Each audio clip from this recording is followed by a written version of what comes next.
مصلحا ومجددا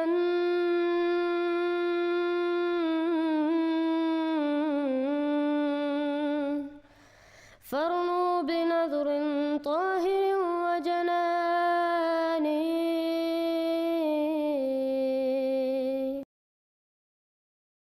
مزید نئی اپڈیٹ کے ساتھ آپ دیکھ رہے ہیں یوٹیوب چینل میسج آف اسلام. ناظرین، 12 ربیع الاول کے دن احمدیوں کے شہر ربوہ میں جلوس نکالا گیا ہے. اس کے نتیجے میں تحریک لبیک کے کارکن پر مقدمہ درج ہوا. کیوں ہوا؟ وجہ کیا بنی؟ پہلی دفعہ کارروائی کی جائے گی یا نہیں ابھی پتہ نہیں، مگر احمدی برادری اور اداروں کے خلاف اشتعال انگیز تقریر پر تحریک لبیک کے کارکن پر توہین مذہب کا مقدمہ.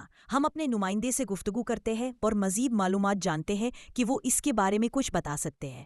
BBC نیوز والوں نے بھی یہ خبر شائع کی ہے.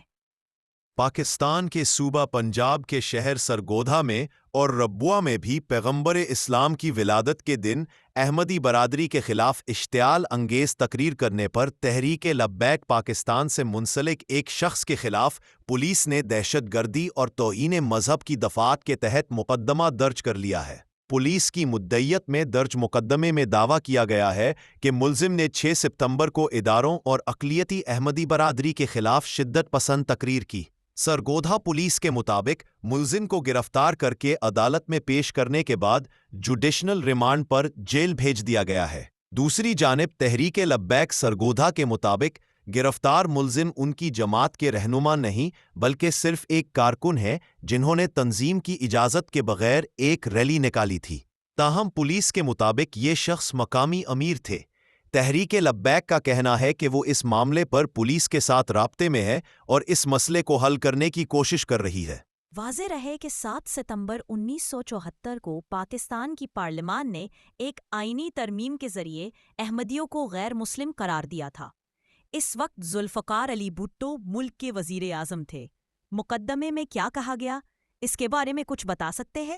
یہ مقدمہ سرگودھا پولیس کے مقامی تھانے کے ایک سب انسپکٹر کی مدعیت میں درج کیا گیا ہے، جس میں کہا گیا ہے کہ 6 ستمبر کو ملزم نے سلان والی میں مائک پر اداروں اور اقلیتی احمدی برادری کے خلاف شدت پسند تقریر کی. درج مقدمہ میں کہا گیا ہے کہ ملزم نے اس ارادے کا اظہار کیا کہ وہ احمدی مراکز کو مسمار کرنا چاہتے ہیں. تاہم ملزم نے کہا کہ ہمیں تنظیم کی قیادت کی جانب سے اجازت نہیں، لیکن یاد رکھیں کہ ہمیشہ ایسے نہیں ہوگا. مقدمہ کے متن کے مطابق ملزم نے دعویٰ کیا کہ سرکاری اداروں نے ان کے اور ان کی تنظیم کے خلاف ایک رپورٹ بنائی ہے اور انہوں نے دھمکی دی کہ جنہوں نے ہمارے خلاف رپورٹ بنائی ہے ان سب کا ہمیں پتہ ہے اور یہ ملک کسی کے باپ کی جاگیر نہیں. درج مقدمے میں کہا گیا ہے کہ TLP کے مقامی امیر نے سر عام چوراہے میں بذریعہ مائک شدت انگیز تقریر کر کے لوگوں کو مذہبی انتشار پر اکسایا، قتل کی دھمکیاں دیں، اداروں کے خلاف نفرت انگیز تقریر کر کے سازش کی اور اقلیتوں کے جان و مال کو تہس نہس کرنے کے لیے دیگر اشخاص کو اپنے ساتھ ملا کر کھلے عام دہشت گردی کرنے کے مترادف ہے.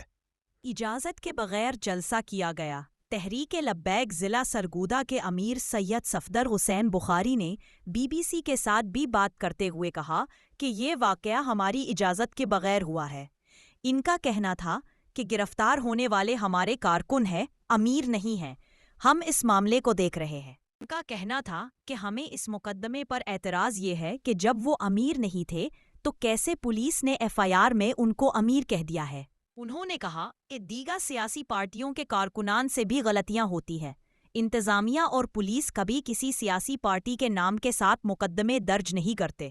ہمارے معاملے میں اس طرح کیوں کیا گیا، کیوں نام لکھا گیا، ہمیں بتایا جائے. ان کا کہنا تھا کہ کارکنان سے غلطیاں ہوتی رہتی ہیں مگر قیادت سمجھداری کا ثبوت دے رہی ہے. جی بالکل، TLP پر بات آئی تو قیادت کو سمجھداری سے کام لینا چاہیے. امیر کی جگہ کارکن بنا دیا اور کارکن سے غلطیاں ہوتی رہتی ہیں. کسی کو ہراساں کرنا، جذباتی تقریریں کرنا، عوام کو ورغلا کر نعرے بازی کرنی، ریلی نکالنا، سڑکیں بلاک کرنا، لوگوں کو مذہب کے نام پر آتے جاتے تنگ کرنا ان کے مطابق غلطی ہے.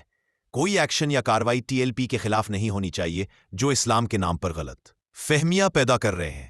اور کیا کہا گیا؟ سید صفدر حسین بخاری نے کہا کہ سرگودھا کی پولیس انتظامیہ کے ساتھ ہماری میٹنگز طے ہے. ہم مطالبہ کریں گے کہ مقدمے کو خارج کیا جائے.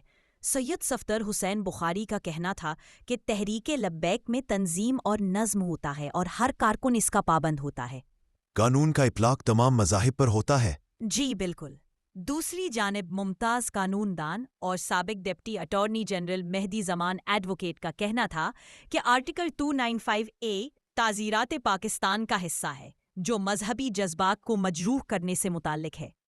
ان کے مطابق اس کا مقصد مذہب یا مذہبی عقائد کی توہین سے لوگوں کے جذبات کی حفاظت کرنا ہے. مہدی زمان نے کہا کہ جو کوئی جان بوجھ کر اور بدنیتی کے ساتھ الفاظ، تحریر یا ظاہری اشاروں کے ذریعے یا کسی اور طریقے سے کسی بھی مذہب کے ماننے والوں کے مذہبی جذبات کو مجروح کرنے کی نیت سے توہین کرے، اسے قید کی سزا دی جا سکتی ہے جو 10 سال تک ہو سکتی ہے اور ساتھ میں جرمانہ بھی ہو سکتا ہے. ان کا کہنا تھا کہ اگر کوئی شخص دانستہ طور پر اور بری نیت کے ساتھ کسی بھی مذہب کی بے حرمتی کرتا ہے یا اس کے ماننے والوں کے جذبات کو ٹھیس پہنچاتا ہے تو وہ اس قانون کے تحت مجرم قرار دیا جاتا ہے اور اسے سخت سزا دی جا سکتی ہے. ان کے مطابق اس قانون کا اطلاق صرف اسلام پر نہیں بلکہ تمام مذہب پر ہوتا ہے. جی بالکل صحیح ہے.